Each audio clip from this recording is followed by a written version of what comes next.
Today I'm reviewing a 2014 Infiniti QX60, which is a three-row luxury crossover based off of the Nissan Pathfinder.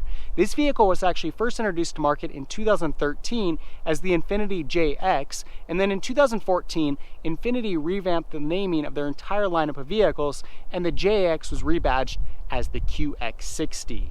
Now the QX60 is very similar to the Pathfinder in terms of the overall shape of the vehicle, the proportions. You can definitely see that there's a resemblance with that Pathfinder, but while the Pathfinder has a very clean overall sheet metal to it, a very simple design, the QX60 has a lot more going on. There are a lot of creases and bulges kind of all over the place, giving the vehicle a very different appearance, and then obviously it's got a much more premium look to it as well. Now starting up here at the front of the vehicle, you'll see it's got a really large grille with a lot of chrome, and we've got a very large Infiniti emblem sitting right there in the middle.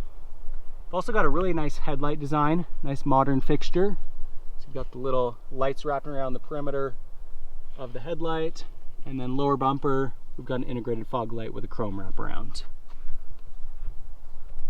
You see that the hood has a bulge as well that kind of comes from this line at the grille, creasing up along the vehicle, and then it kind of juts up, and that's carried up as we come back to the window.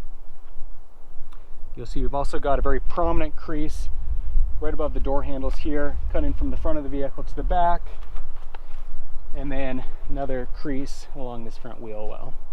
So a lot of stuff going on here. Not as simple as some vehicles. Personally, I like a more simple look, but styling is all subjective.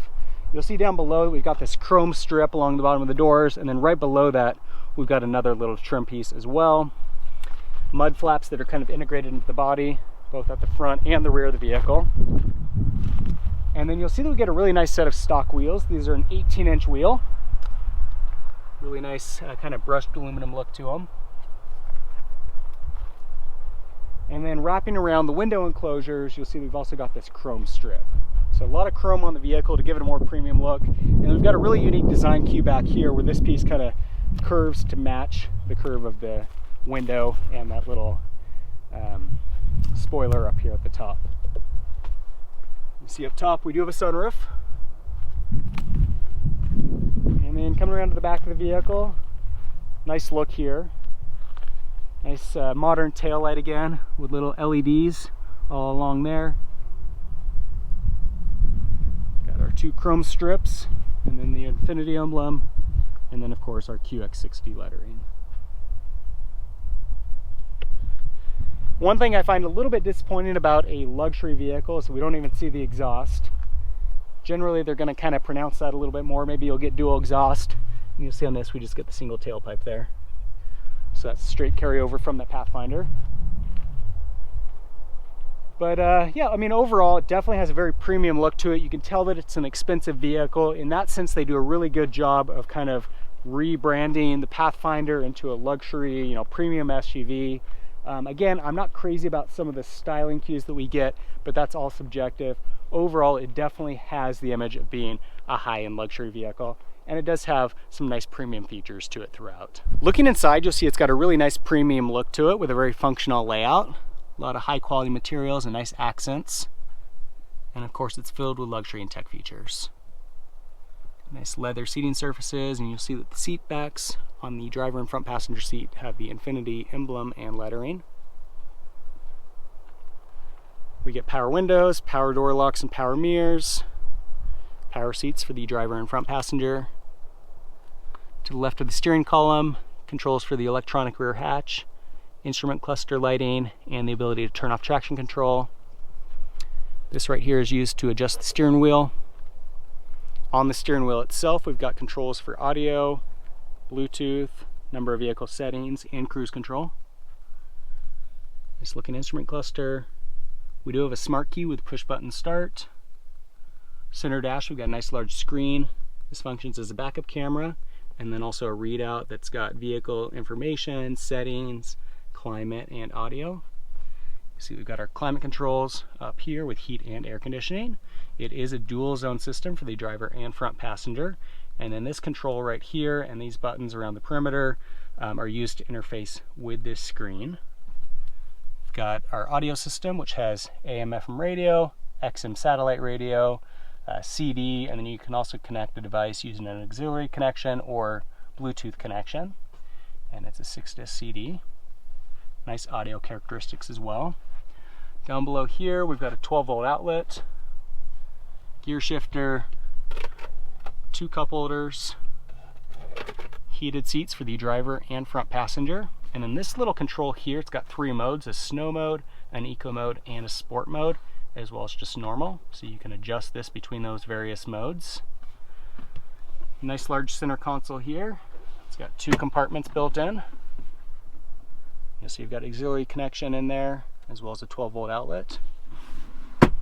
Up above, we've got a self-dimming rear view mirror with the ability to program 3 garage door openers, compartment up here for sunglasses, control right here for tilt and sliding function of the sunroof. In this middle row, you'll see that it's pretty spacious, plenty of room for these rear passengers. The center seat folds down into an armrest with 2 cup holders and some storage space. Our center console here has got vents to bring heat and air to the rear, and we've also got controls that can be adjusted by these rear passengers, as well as a 12-volt outlet. You see they've got tracks in the floor for sliding this seat forward and backward. You'll see we've also got a 60-40 split, so if we pull this lever down here, we can pull that forward and back, increasing legroom for the rear passengers. Slide that back, and then we've also got the ability to drop down the seat back, pulling this lever, so that can sit down flat. And then we can also pull this lever here, tilts the seat back and the seat bottom, and then that slides forward to give us nice access to the 3rd row. You'll see that in that 3rd row, space is definitely a little bit on the tight side. Pretty tight on legroom. It's gonna be good for a small child, and that's about it. We do have 2 cup holders over on that side, as well as this side, and vents built into the side here to help with climate control back there. And then to put it back in place, I'll just slide it, set that down, pull this lever again to slide that seat back. You see in the doors on the driver and passenger side, we also have 2 cup holders. Coming around to the back, we've got an electronic rear hatch here. Just push that button there to open it up electronically. And with that open, you'll see with the 3rd row seats up, it's a little bit tight back here, but there is some storage space. Got a 12-volt outlet here on the driver's side, and then this compartment in the floorboard pulls up, and we've got storage space down below. We can also drop down this 3rd row seat in a 50-50 split to further increase that rear cargo area. And you'll see that with these seats down, pretty good amount of cargo space.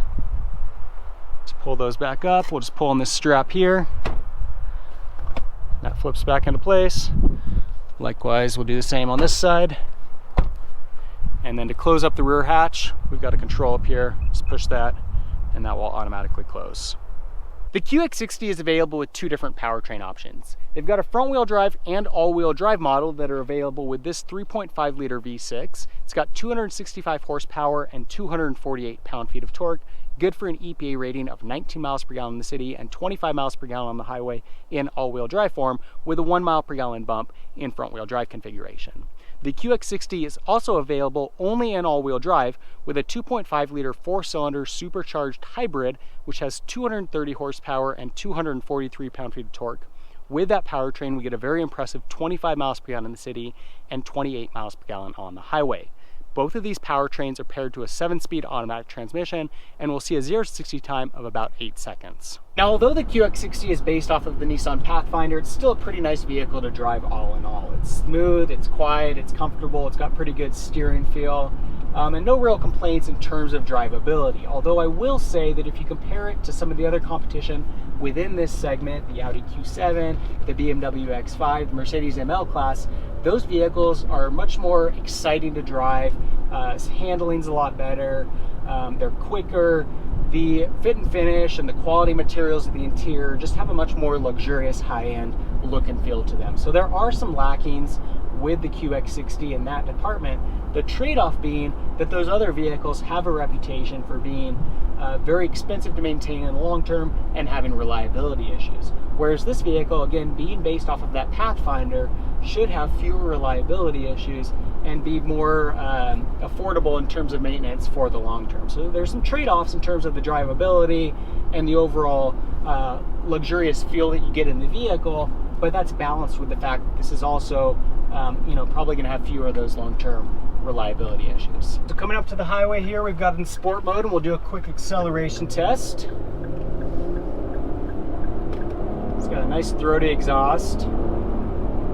And despite the fact that the 0 to 60 time is only about 8 seconds, which isn't all that fast, it's still, decent for a vehicle of this size, and it sounds very good in the process. So not the quickest vehicle within the class, but more than adequate power for the vehicle. So all in all, the QX60 is a really nice vehicle inside and out. On the exterior, it's got a very premium look to it. Likewise, inside, it's very luxurious, it's comfortable, it's filled with tech features, very powerful engine, and just a really great vehicle all around. The other thing that's really nice about this vehicle is that because it's based off of that Pathfinder, in the long term, it should be quite a bit more reliable and less expensive to maintain and operate than some of the other luxury SUVs within this segment. If you have any comments or questions on the QX60, leave them in the section below. For more car reviews, be sure to subscribe. In the meantime, thanks for watching.